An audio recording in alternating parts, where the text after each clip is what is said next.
The deafening crack of gunfire echoed through the mountain pass, sending a flock of startled birds into the Colorado sky as Katherine Reynolds ducked behind a fallen log, her heart pounding in her chest.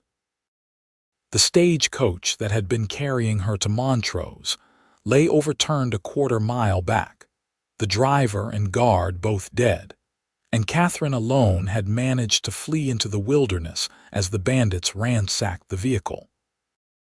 Now, with nothing but the clothes on her back and a small reticule containing her life savings, she was hopelessly lost in the unforgiving wilderness of the San Juan Mountains. It was May 1878, and Katherine had left her home in Boston with dreams of establishing a new life as a schoolteacher in the growing town of Montrose. At 22, she had been determined to escape the suffocating expectations of her family and forge her own path in the West. Now, as she huddled against the rough bark of a ponderosa pine, those dreams seemed foolishly naive. The sounds of pursuit had faded, but Katherine knew she couldn't stay put.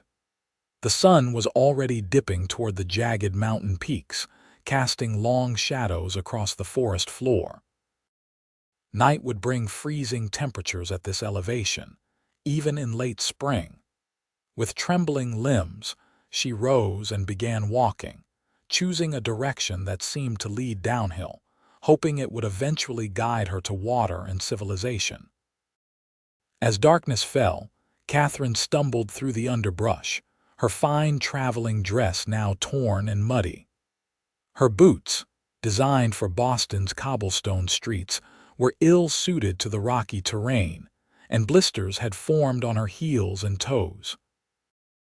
Hunger gnawed at her stomach, but thirst was the more pressing concern. When she finally heard the gentle babble of a creek, Katherine nearly wept with relief. She half crawled to the water's edge, cupping the cold mountain water in her hands and drinking deeply. The momentary respite gave her time to assess her situation. She was utterly lost, with no provisions, no weapon, and no idea which direction might lead to safety. As exhaustion overtook her, Katherine gathered pine boughs to create a crude shelter beneath an overhanging rock. She curled into a tight ball, trying to conserve what little warmth remained in her body, and fell into a fitful sleep filled with nightmares of pursuit and abandonment. Miles away, in a small cabin nestled in a hidden valley, Kieran Hayes sat bolt upright in his bed. The retired Army scout had developed an uncanny sense for trouble during his years tracking for the cavalry, and something had disturbed his sleep. He lit a lantern and moved to the cabin door, his faithful blue heeler, Scout, padding silently at his heels. The night was clear and still, stars blazing in the black velvet sky with an intensity only found far from city lights. Kieran's eyes, accustomed to reading the wilderness, scanned the perimeter of his homestead. Nothing seemed amiss, yet the prickling sensation at the back of his neck remained. At 30 years old, Kieran had seen enough violence to last several lifetimes. After leaving the Army 2 years earlier, he'd sought solitude in this remote corner of Colorado, making a modest living as a trapper and occasional guide. Few people knew of his cabin's location, which was how he preferred it. The ghosts of his past were company enough. "What do you think, Scout?" he murmured, scratching the dog's ears. "Something's not right tonight." The dog whined softly, his intelligent eyes fixed on the distant mountains. When dawn broke, Kieran was already awake, brewing strong coffee over his small cook-stove. The uneasiness had not dissipated with the night. He dressed with care in buckskin trousers and a faded blue shirt, strapping on his Colt revolver and tucking a hunting knife into his boot. After a breakfast of salted venison and hardtack, he saddled his sturdy Mustang, Rusty. "Let's check the North Trail," he told Scout, who barked once in agreement. "Something tells me we're needed." Kieran was no stranger to the signs of human passage through wilderness. As he rode along the game trail that eventually connected to the main road to Montrose, his experienced eyes caught subtle disturbances in the undergrowth. Recent rainfall had left the ground soft, and he spotted fresh hoofprints too many for a single rider or even a small group. Following the tracks, he came upon the scene of the stagecoach robbery. The vehicle lay on its side, its strong box missing, the bodies of the driver and guard already stiff with death. Kieran dismounted, examining the ground carefully. Most of the tracks led back toward the main road, the robbers retreating with their spoils. But one set of prints, smaller and lighter than the rest, led away into the forest. "Someone got away," he murmured to Scout, who was sniffing intently at the smaller tracks. "A woman by the look of it." The delicate impression of a woman's boot was unmistakable, as was the erratic pattern that suggested she'd been running in panic. Kieran hesitated only briefly. He should ride to Montrose and alert the sheriff about the robbery. But whoever had fled into the wilderness was likely injured, certainly lost, and would be facing a dangerous night alone. The decision made itself. "Come on, Scout," he said, leading Rusty back onto the trail. "Let's find her before the mountain does." Katherine awoke to the sound of birds and the painful stiffness of every muscle in her body. She was chilled to the bone, her clothes damp with morning dew. Rising shakily to her feet, she drank again from the creek and splashed water on her face, trying to clear her mind. Her stomach cramped painfully with hunger. She looked around desperately for anything edible. Spotting some berries on a nearby bush, she reached for them before hesitating. Her knowledge of wilderness survival was non-existent. She had no idea which plants were safe to eat. "Think, Katherine," she muttered to herself. What would Father have done? Her father, a successful merchant who had traveled extensively, had often regaled the family with tales of his adventures. One piece of advice surfaced in her memory: follow water downhill. Creeks led to rivers, rivers led to settlements. With renewed determination, Katherine began walking alongside the creek, wincing with each step as her blistered feet protested. The sun climbed higher, beating down through gaps in the forest canopy. Her fair skin, unused to such exposure, began to burn. Thirst returned quickly, and she stopped frequently to drink. By midday, the creek had widened, joining with another to form a small river. Katherine's spirits lifted momentarily until she realized the terrain was becoming increasingly difficult. The river cut through a steep gorge, forcing her to climb over slippery rocks and through dense underbrush. Several times she nearly fell, catching herself at the last moment. As the afternoon waned, exhaustion and hunger took their toll. Katherine's vision began to swim and her steps grew unsteady. She was dimly aware that she should find shelter for another night, but the thought of stopping, of admitting defeat, was unbearable. "Just a little farther," she whispered, her voice cracking with disuse. "Just a little." Her foot caught on an exposed root, and this time there was nothing to grab. Katherine tumbled down a short but steep embankment, landing hard on her side. The breath knocked from her lungs.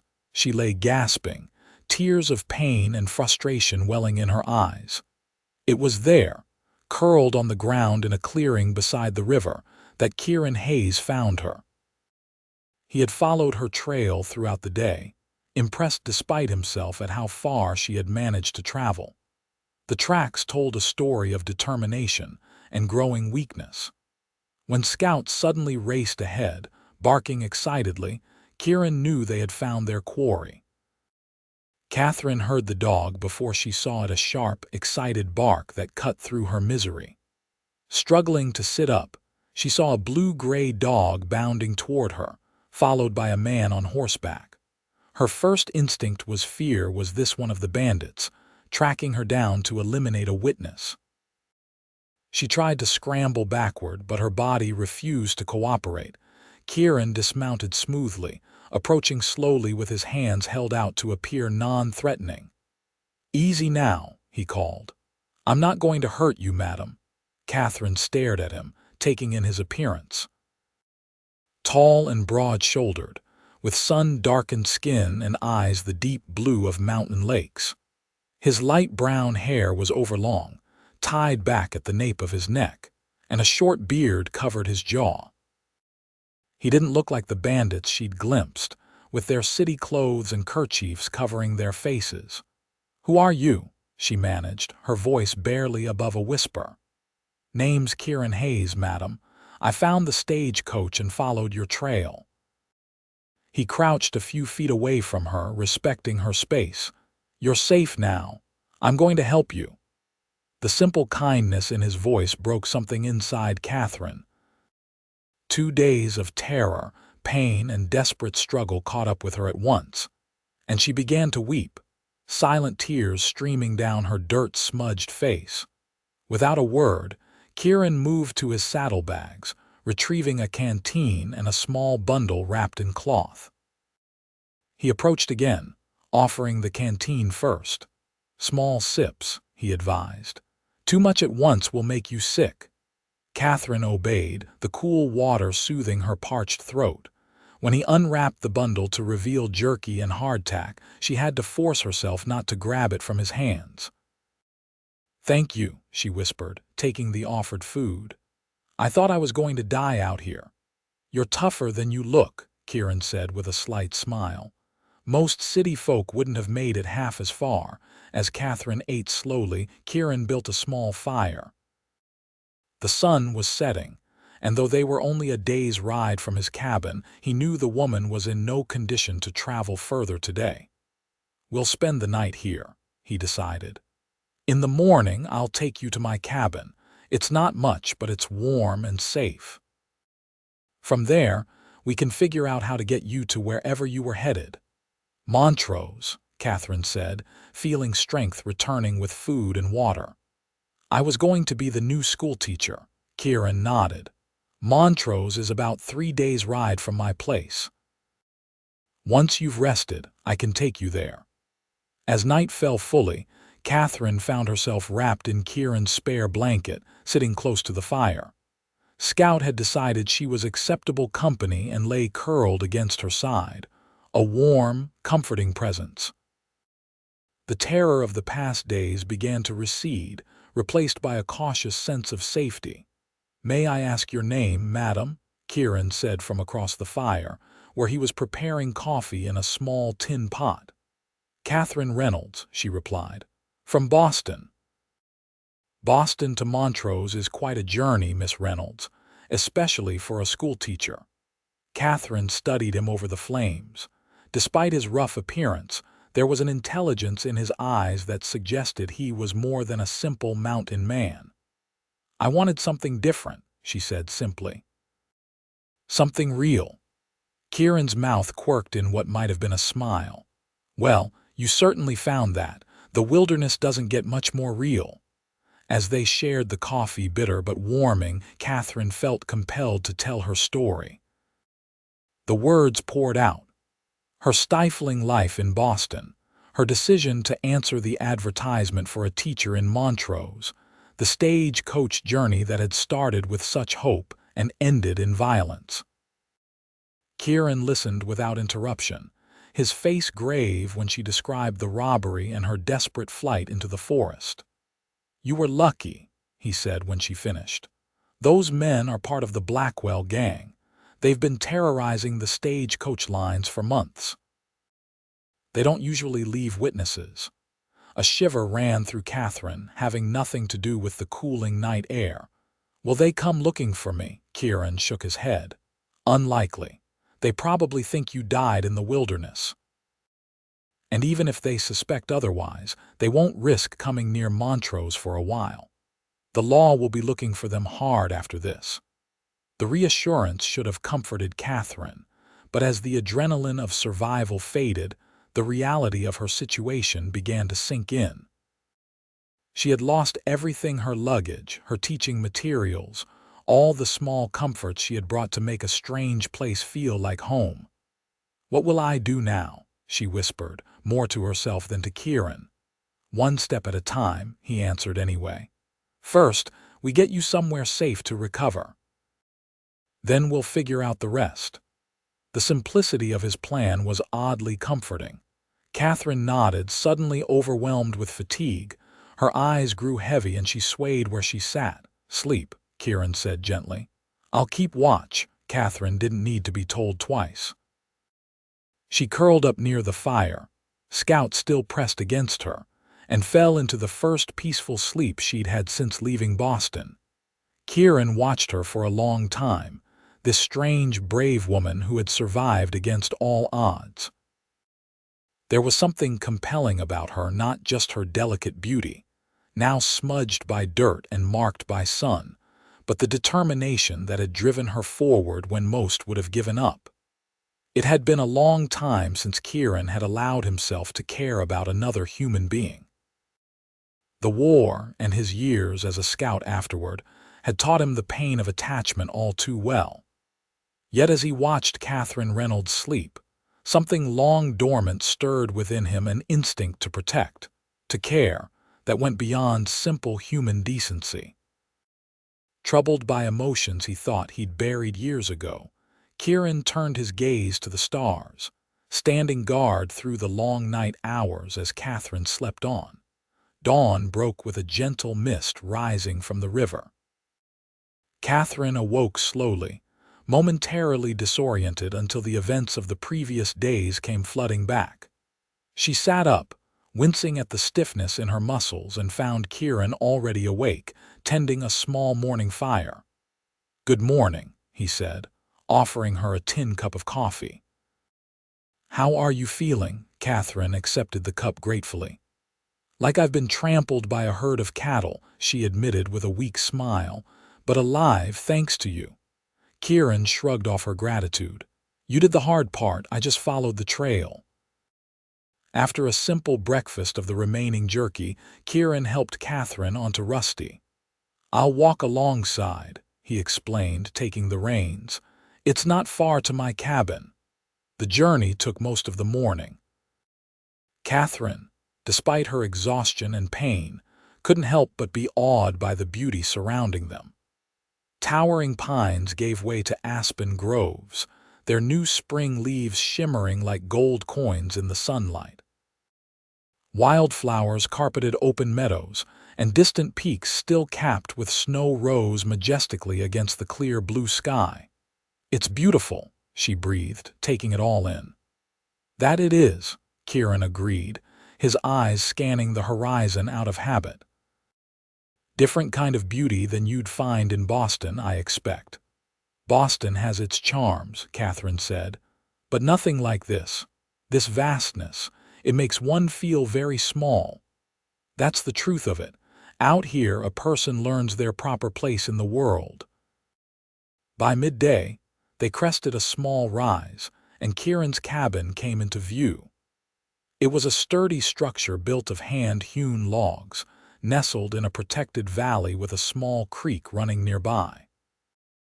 A corral stood empty beside a lean-to that served as a stable, and a carefully tended vegetable garden grew near the cabin door. "It's not much," Kieran said, a hint of defensiveness in his voice, "but it serves me well enough." "It's wonderful," Katherine said sincerely. The little homestead spoke of care and hard work, far more appealing to her than the ostentatious mansions of Boston's elite. Inside, the cabin was simple but immaculately kept. A stone fireplace dominated one wall with a cookstove nearby. A rough-hewn table and 2 chairs sat in the center of the main room. A curtain partially concealed what Katherine assumed was Kieran's sleeping area. Shelves lined the walls, holding an unexpected treasure. Books, dozens of them, well-worn and clearly cherished. "You can rest here," Kieran said, indicating a sturdy chair near the fire. "I'll prepare something more substantial to eat." Katherine sank gratefully into the chair, watching as Kieran moved efficiently around the small space. He set water to boil, then produced dried vegetables and smoked meat from a storage chest, preparing a hearty stew with practiced ease. "You're not what I expected," she said after a while. Kieran glanced at her, one eyebrow raised. "And what did you expect, Miss Reynolds?" Katherine flushed slightly. "I don't know. Not books, certainly. Not this." She gestured around the cabin. A ghost of a smile touched his lips. "People are rarely what we expect them to be." As the stew simmered, filling the cabin with enticing aromas, Kieran retrieved a small box from a shelf. "I have some salve that might help with those blisters and scratches, and I can offer you clean water to wash, though I'll step outside to give you privacy."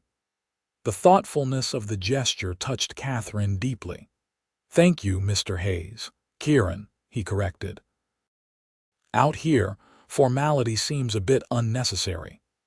"Kieran," she repeated, testing the name. "Then you must call me Katherine." Their eyes met briefly across the cabin, an unspoken understanding passing between them. Two strangers brought together by chance and necessity, finding unexpected connection in this remote wilderness. The next few days established a routine that felt surprisingly natural. Katherine's body, battered by her wilderness ordeal, needed time to heal. Kieran provided clean clothes too large but serviceable when belted and space for her to recover. During the days, he would attend to his traps and garden, hunt for fresh meat, and perform the myriad tasks required for survival in the wilderness. Katherine, determined not to be idle despite his protests, took over cooking and mending his clothes, tasks she could manage despite her weakened state. In the evenings, they would sit by the fire, talking long into the night. Kieran, usually reticent, found himself sharing stories of his childhood in Pennsylvania, his service during the Civil War as a young private, and his later years as an Army scout. Katherine, in turn, spoke of her sheltered upbringing in Boston, her father's shipping business, and her mother's determination to see her daughter make an advantageous marriage. "Is that why you came west?" Kieran asked one evening. "To escape marriage," Katherine considered the question. "Not exactly. I've nothing against marriage itself, only against marrying for convenience or status. The men my mother paraded before me wanted a decorative wife, someone to manage their household and bear their children while asking no questions about their business or their other activities. And you wanted more." "I wanted a purpose," Katherine said firmly. "I wanted to be useful, to make a difference. Teaching seemed the perfect way to do that." Kieran nodded, understanding in his eyes. "And now, your luggage is gone, but your purpose remains. Will you still go to Montrose?" The question had been weighing on Katherine's mind. "I must," she said finally. "I signed a contract, they're expecting me, and I have nothing else." A shadow crossed Kieran's face, gone so quickly Katherine thought she might have imagined it. "Of course," he said. "As soon as you're strong enough to travel, I'll take you there."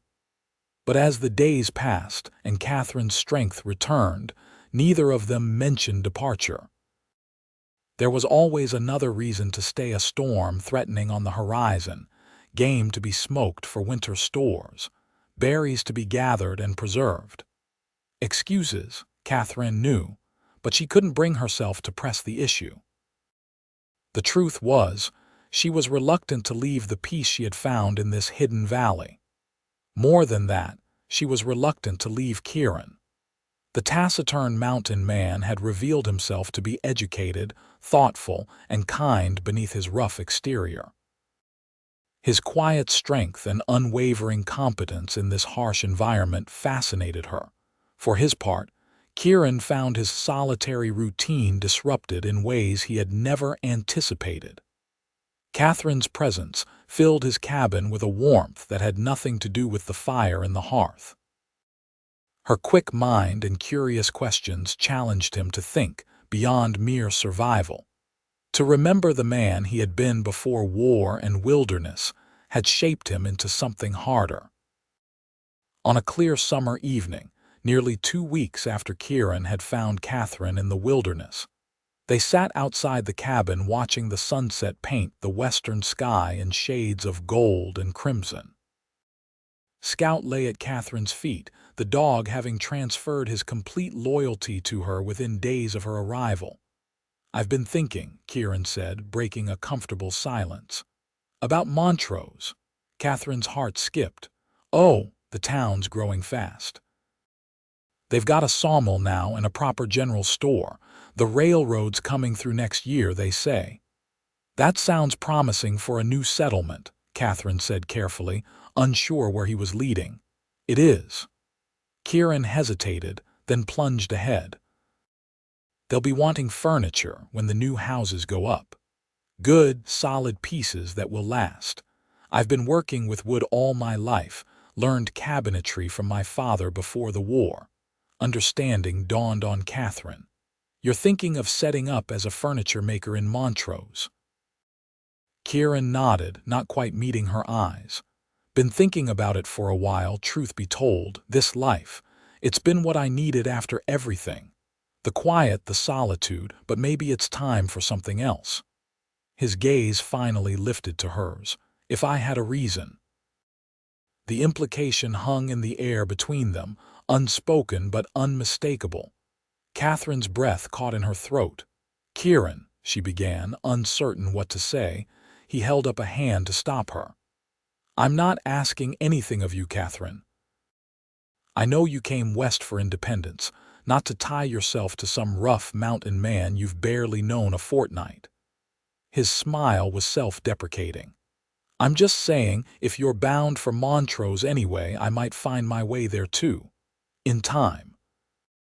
Katherine studied him in the fading light, this complex man who had saved her life, and then, gradually, awakened something in her heart she hadn't known was sleeping.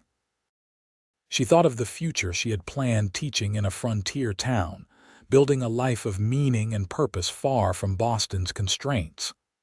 "What if," she said slowly, "we traveled to Montrose together, not just as guide and traveler, but as partners of a sort?"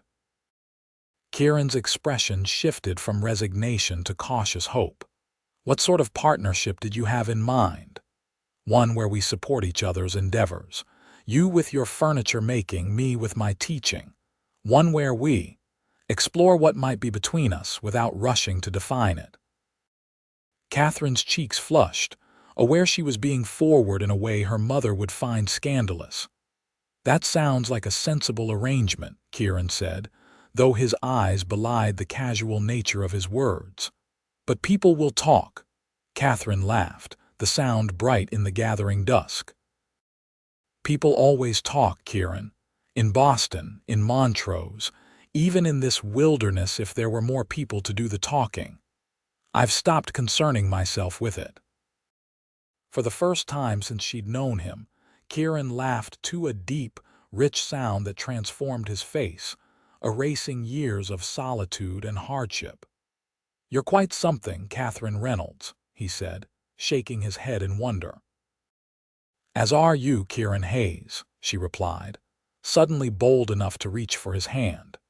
Their fingers intertwined, rough calluses against smoother skin, as the first stars appeared in the deepening blue of the evening sky.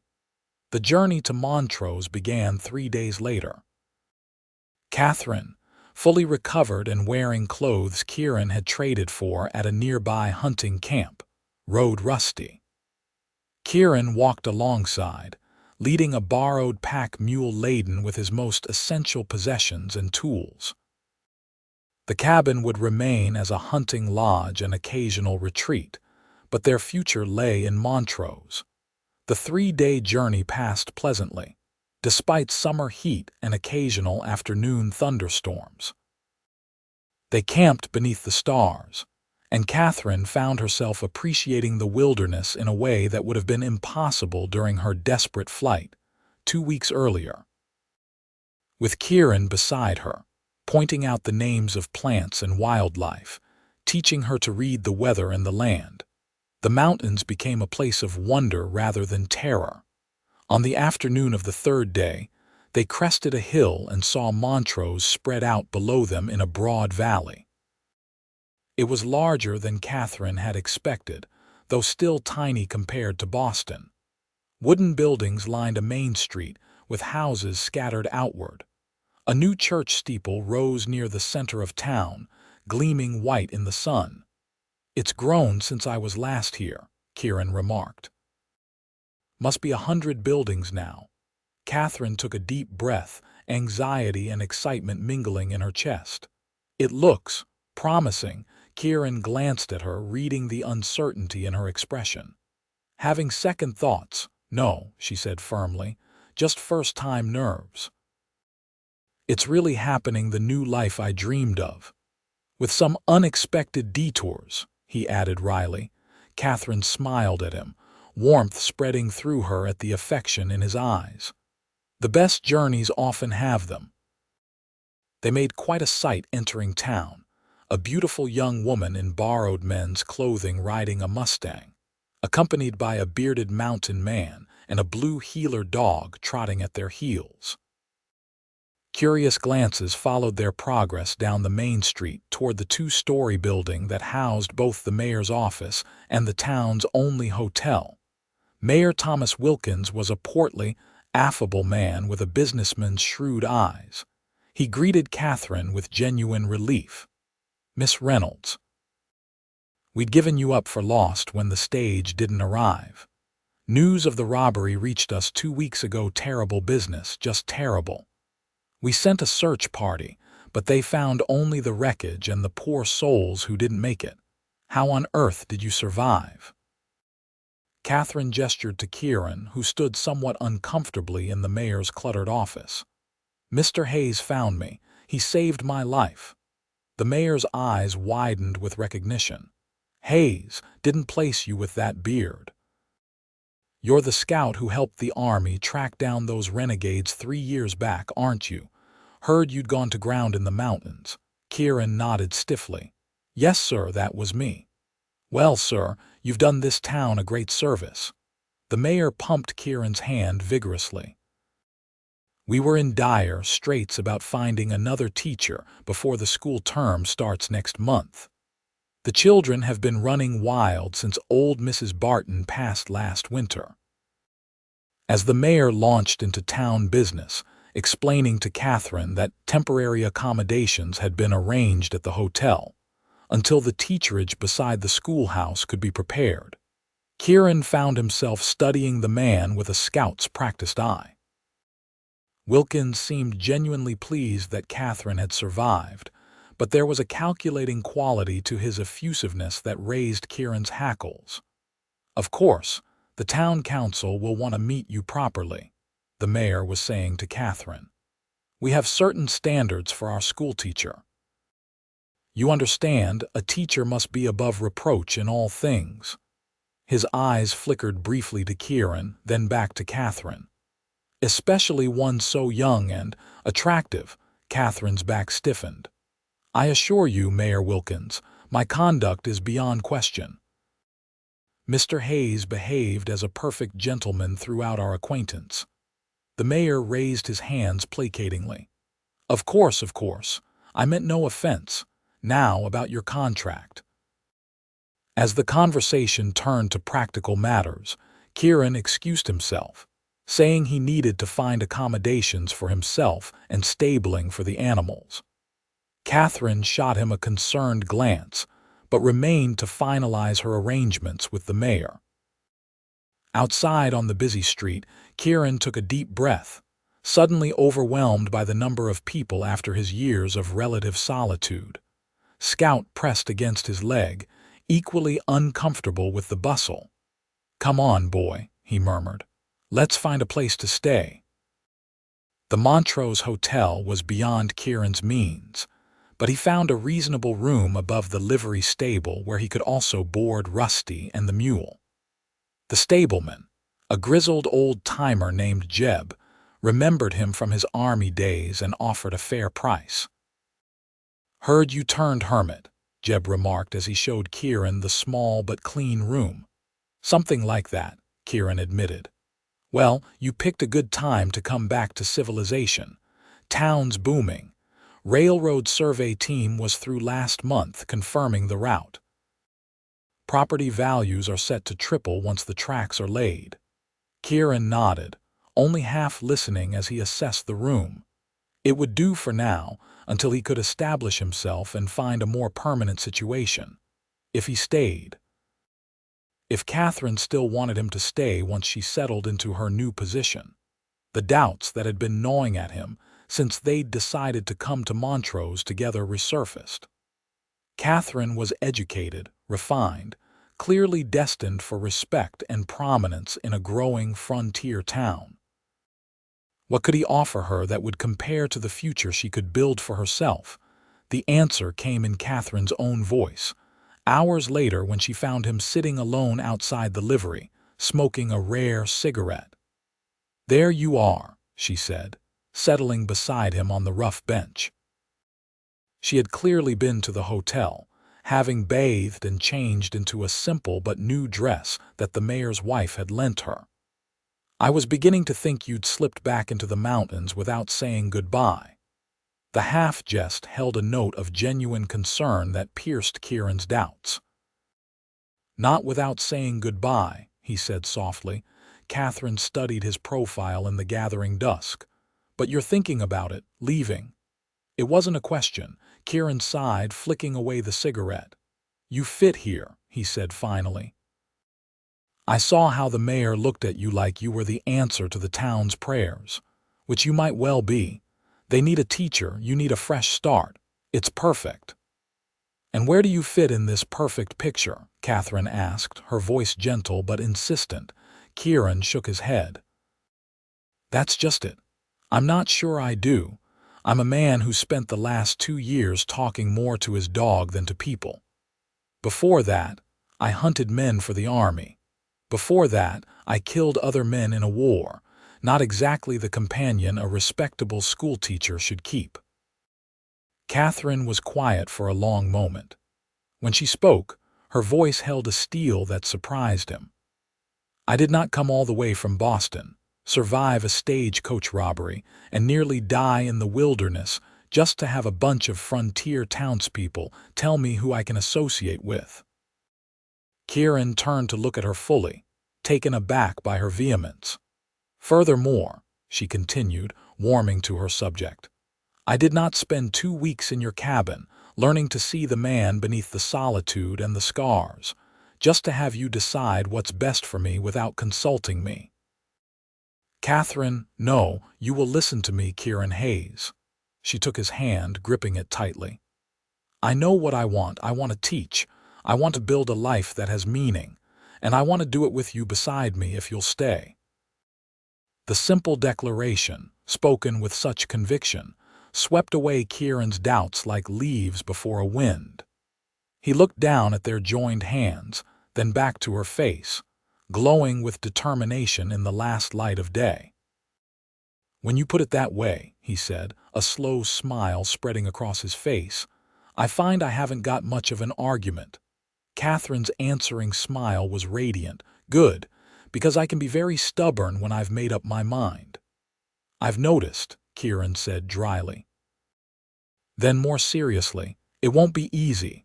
This town, any town, they have expectations, rules." "Rules can change," Katherine said confidently, "and we'll face whatever comes together." The weeks that followed proved Katherine both right and wrong. The town council, after initial skepticism about her youth and inexperience, was won over by her impressive education and obvious passion for teaching. The school term began in early September, and Katherine quickly established herself as a firm but caring teacher, winning the respect of parents and the adoration of her pupils. Kieran, meanwhile, rented a small storefront on a side street and began building furniture. His skill, honed through years of practical woodworking and an innate artistic sense, quickly attracted attention. Orders began to come in first for simple pieces like chairs and tables, then for more elaborate items as word of his craftsmanship spread. Yet beneath the surface success, currents of disapproval ran through Montrose society. Katherine and Kieran's relationship, though conducted with perfect propriety in public, was the subject of constant speculation and gossip.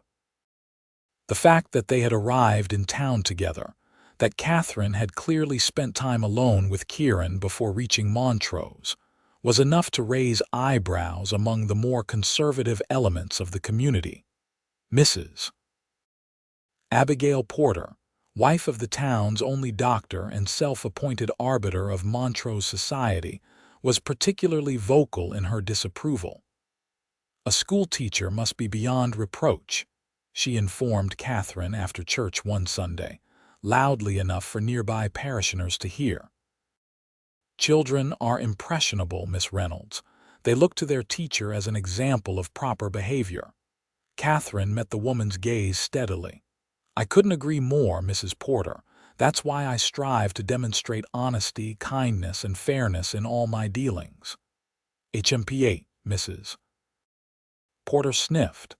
"I was referring to your association with that mountain man. It's not seemly for a single woman in your position." "Mr. Hayes," Katherine said with deliberate emphasis on his name, "is a respected businessman who saved my life. I would be remiss in my duty to teach children gratitude if I didn't acknowledge that debt." The exchange, while brief, was representative of the subtle resistance Katherine faced. No one could fault her teaching or her conduct, yet the whispers persisted. For Kieran, the challenges were different but no less real. Men who might otherwise have respected his skills were hesitant to engage with him too openly, fearful of associating with someone who had developed a somewhat scandalous reputation by association. The work came steadily enough, but the social acceptance that would truly establish him in the community remained elusive. Despite these challenges, or perhaps because of them, Katherine and Kieran's relationship deepened. They met frequently, though always in public places, taking meals together at the hotel restaurant, walking along the town's respectable thoroughfares, occasionally riding into the surrounding countryside on Sundays after church. In these moments away from prying eyes, they could be themselves.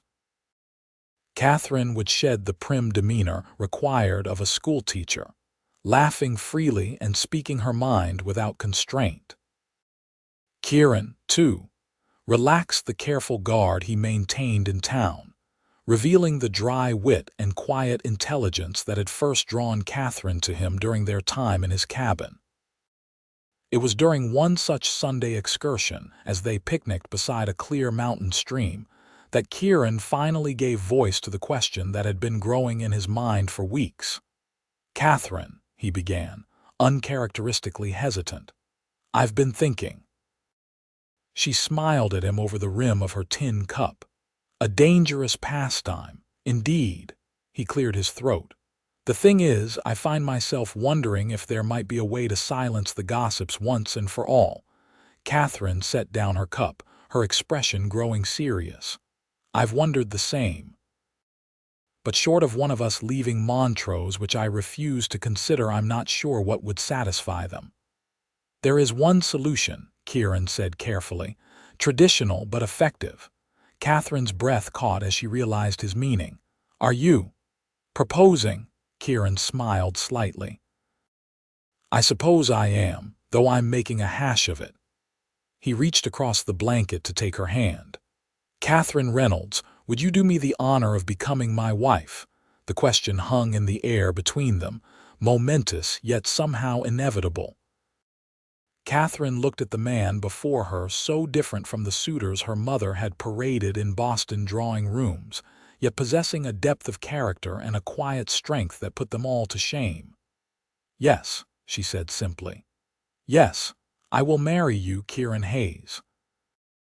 The joy that transformed his face in that moment was something Katherine knew she would remember all her days. He raised her hand to his lips, pressing a kiss to her knuckles with a reverence that spoke volumes. "I don't have a ring," he admitted. "I wasn't planning this today." "It just seemed right," Katherine finished for him. "It feels right." And it did, she realized. Despite the unconventional beginning of their relationship, despite the challenges they still faced in Montrose, the thought of building a life with Kieran filled her with certainty and joy. The announcement of their engagement sent ripples through Montrose society. Some, like Mayor Wilkins and his wife, offered genuine congratulations, seemingly relieved that the ambiguous nature of Katherine and Kieran's relationship would be resolved in such a respectable manner. Others, Mrs. Porter chief among them, received the news with tight smiles and qualified good wishes that barely concealed their disapproval. "Well," Mrs. Porter said when Katherine confirmed the news, "I suppose it's for the best. Better married then. Whatever arrangement people were imagining." Katherine bit back a sharp retort, reminding herself that winning over people like Mrs. Porter would take time and patience. "We're very happy," she said instead, with deliberate brightness. The school board, after an emergency meeting, decided that Katherine could continue teaching until the end of the term in December. But as a married woman, she would be expected to step down thereafter. It was a common policy in frontier towns, where married women were expected to focus on their household duties and, eventually, motherhood. The news was disappointing but not surprising. Katherine had known this would likely be the price of marriage, and she had made her peace with it. There would be other ways to contribute to education in Montrose. She reasoned through tutoring, perhaps, or by organizing a library. As for Kieran, the announcement of his engagement to the schoolteacher seemed to lend him a new legitimacy in the eyes of the town. Business increased at his furniture shop, and he began receiving invitations to join the men at the saloon for occasional drinks, a small but significant sign of acceptance. They were married on a crisp October day, with the aspen leaves turning gold in the surrounding mountains. The ceremony was simple, held in the town's new church with Mayor Wilkins officiating in the absence of a permanent minister. Katherine wore a dove-gray dress that Mrs. Wilkins had helped her select from the limited offerings at the general store, with wildflowers in her hair instead of a veil. Kieran, almost unrecognizable in a new suit and with his beard neatly trimmed, waited for her at the altar with an expression of wonder that caused several of the town's ladies to revise their opinion of the mountain man upward considerably. The small church was full partly out of genuine goodwill, partly out of curiosity as Katherine walked down the aisle alone. Her parents, informed by letter of her survival and impending marriage, had declined to attend, her father citing business obligations and her mother expressing disapproval of such a hasty union to a man of unknown background. Their absence was a small shadow on an otherwise perfect day, but Katherine refused to let it diminish her joy. As she reached Kieran and placed her hand in his, she knew with absolute certainty that she was exactly where she belonged. The wedding celebration afterward, held in the hotel dining room, was a turning point for their acceptance in Montrose. Even the most skeptical citizens found it difficult to maintain disapproval in the face of the couple's obvious devotion and the general festive atmosphere. Wine flowed freely. Toasts were offered, and by the end of the evening, Katherine and Kieran had been fully embraced as members of the community. Their new home was a small but sturdy cabin on the outskirts of town, built by Kieran in the weeks leading up to the wedding with help from several of the town's men, another sign of growing acceptance. It was simple but comfortable, with touches that reflected both their personalities. Bookshelves for Katherine's growing collection, a workshop attached to the back for Kieran's furniture making, and a wide porch where they could sit in the evenings watching the sunset over the mountains. The first months of marriage were a time of adjustment and discovery. Katherine completed the school term, saying goodbye to her pupils with mixed emotions. She quickly found other outlets for her energy and education, establishing a small library in a corner of the general store and offering tutoring to adults who wanted to improve their reading and writing. Kieran's furniture business thrived as Montrose continued to grow. The railroad construction began as promised, bringing new residents and increased prosperity to the town. He hired an apprentice, a quiet boy named Thomas who had a natural talent for woodworking, and began expanding his offerings to include finer pieces for the more affluent newcomers. Winter descended on Montrose with a ferocity that surprised even Kieran, accustomed as he was to mountain weather. Snow piled high around their cabin, and temperatures plummeted so low that the creek behind their property froze solid. Yet inside, warmth and contentment reigned. In the evenings, they would sit before the fire, Katherine reading aloud from one of her books while Kieran worked on small carvings or simply listened, Scout dozing at their feet. It was during one such evening, as a February blizzard howled outside, that Katherine set aside her book and looked at her husband with a mixture of nervousness and joy. "Kieran," she said softly, "I have news." He glanced up from the small wooden horse he was carving for the mayor's youngest child, catching something in her tone that made him set his work aside. "What is it?" Katherine took a deep breath. "I believe, that is, I'm quite certain, we're going to have a baby." Kieran went very still, his eyes widening as her words registered. Then, in a motion so swift it startled her, he was kneeling before her chair, his hands gently cradling her face. "A baby," he repeated, his voice hushed with wonder. "Our baby." Katherine nodded, tears of happiness welling in her eyes at his reaction. "In late summer, I think. August, perhaps." Kieran's smile was so radiant it transformed his entire being. Without another word, he gathered her into his arms, holding her with a tenderness that spoke volumes about the depth of his emotion. "Thank you," he whispered against her hair. "For this, for everything."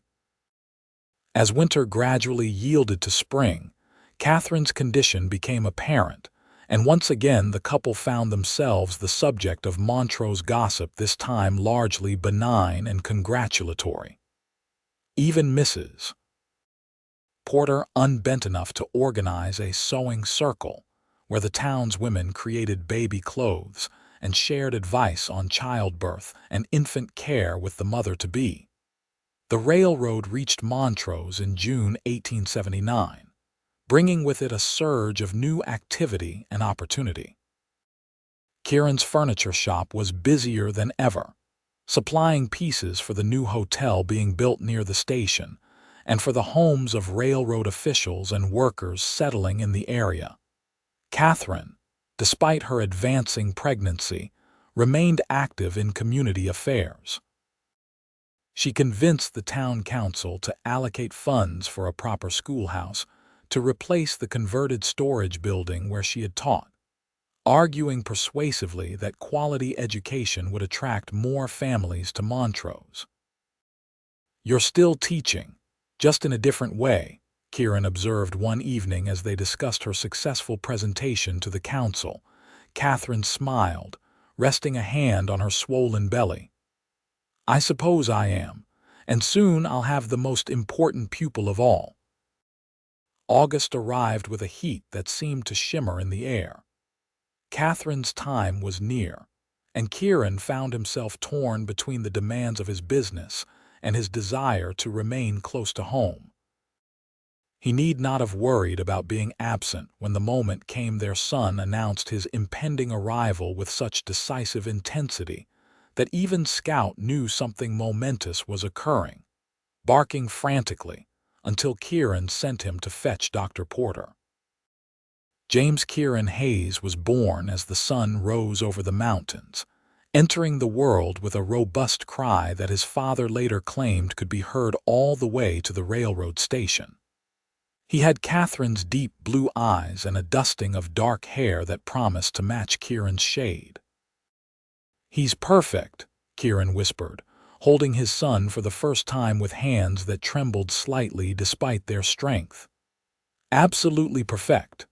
Katherine, exhausted but radiant, watched father and son together and felt her heart might burst with happiness. In that moment, the long journey from Boston, with all its unexpected twists, dangers, and discoveries, seemed not just worthwhile but necessary. Each step leading inevitably to this new life they had created together. As James grew from infant to toddler, Montrose continued to flourish around them. The town doubled in size, then tripled, transforming from a frontier settlement into a proper small city. Kieran's furniture business expanded into a full workshop with 3 apprentices, his reputation for quality craftsmanship spreading throughout Colorado territory. Katherine, while devoted to motherhood, found time to establish a proper public library and to serve on the school board, helping to shape educational policy for the growing community. Their family grew as well. Sarah Elizabeth joined her brother when James was 3, a delicate beauty with her father's quiet temperament and her mother's quick intelligence. 2 years later, Michael Thomas completed their family, a boisterous boy whose energy seemed inexhaustible from the moment he could walk. Through the years, they never forgot how their story began with a desperate flight through wilderness, a tracking that led not to capture but to rescue, and an unlikely love that blossomed in the most adverse circumstances. Each summer, when the mountain wildflowers were at their peak, Kieran would take Katherine back to the cabin in the hidden valley, leaving the children with trusted friends for a few days while they reconnected with the place where they had first come to know each other. "You ever regret it?" Kieran asked during one such visit, nearly a decade after they had first met. They were sitting on the cabin's porch, watching the sunset paint the mountains in shades of gold and crimson, much as they had on that pivotal evening when they had decided to journey to Montrose together. "Regret what?" Katherine asked, though she knew what he meant: coming west, being robbed, nearly dying in the wilderness. He paused. "Marrying a rough mountain man instead of some Boston gentleman." Katherine turned to him, studying the face that had become as dear to her as her own reflection. The years had added a few silver strands to his dark hair, a few fine lines around his eyes, but the strength and kindness that had first drawn her to him remained unchanged. "Not for a single moment," she said, with the same conviction that had characterized her declaration on that bench outside the livery stable years before. "Everything that happened, even the terrible parts, led me exactly where I was meant to be. To you, to our children, to this life we've built together." Kieran's smile, slow and sweet, was all the answer she needed. He reached for her hand, their fingers intertwining just as they had on that first evening, rough calluses against smoother skin, a perfect joining of opposites that had somehow become essential to each other. As stars appeared in the deepening blue of the mountain sky, Katherine Reynolds Hayes rested her head on her husband's shoulder and gave thanks for the wilderness that had nearly claimed her life, but had instead led her to love.